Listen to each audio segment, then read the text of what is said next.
Monsieur le maire, nous voilà arrivés au dernier conseil, le dernier avant l'été évidemment. Et nous nous demandions s'il ne manquait pas un dossier à l'ordre du jour.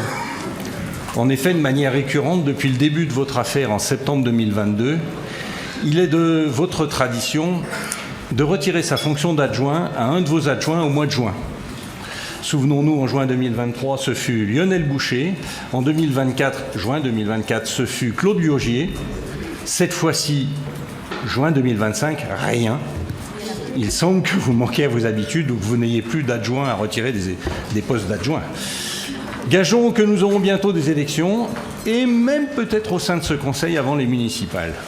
Nous avions pensé que vous auriez pu le faire aujourd'hui dans un geste d'ouverture que nous attendons depuis 3 ans.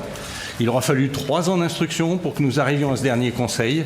Nous avons condamné, nous condamnons et nous condamnons encore à nouveau les propos odieux qui ont été tenus dans votre bureau, dans cette maison, qui est à tous les Stéphanoises et Stéphanois. Propos tenus à l'encontre de l'ancien premier adjoint qui aurait été victime d'une ignoble machination, laquelle et par qui nous le saurons bientôt. Et nous avons confiance en la justice française. Notre groupe, le Temps de l'écologie, a rapidement demandé votre suspension volontaire.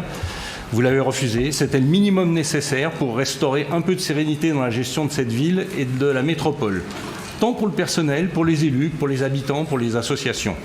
3 ans après, toute la France parle de notre ville en se gaussant d'elle. 3 ans après, les services sont fatigués, désorientés. 3 ans après, les associations ne comprennent toujours pas comment on a pu en arriver là. 3 ans après, votre majorité est réduite au minimum vital. Il est temps que cette histoire s'arrête et que les Stéphanoises et les Stéphanois retrouvent leur sérénité.